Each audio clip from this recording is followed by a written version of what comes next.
And I like the rich patterns of the silk kimonos and furoshiki bags. And so when I began by making jewelry. There's a few of you here tonight that have some of my jewelry on, I notice. And eventually I wanted to make larger pieces.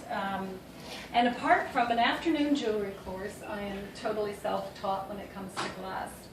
Design and pattern are my passion. When the design is almost complete, then I add the dichroic glass to it. It's that sparkly glass, and it has a multitude of layers of oxides and metals, and it has different optical qualities, so it reflects differently in different light. I think that it completes my glass work. It's that little kick at the end.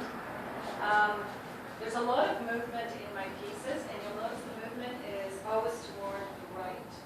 I'm left-handed, right-brained. I think that's right.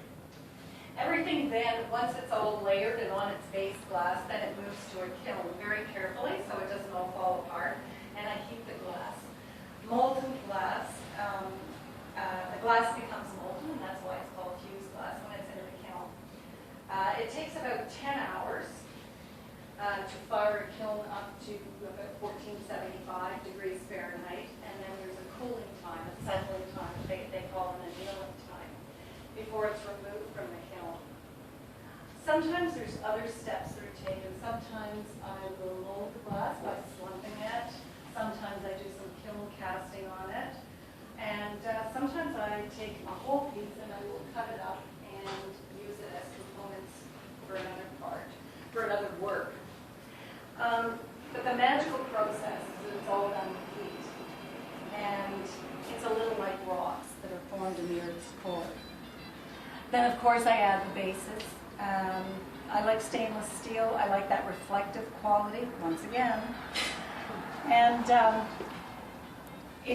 to move on, to talk about I'm trying to talk about both mediums here tonight.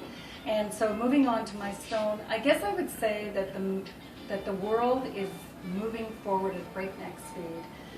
But the one thing that's worth remembering is that my stones are already over 1 million years old.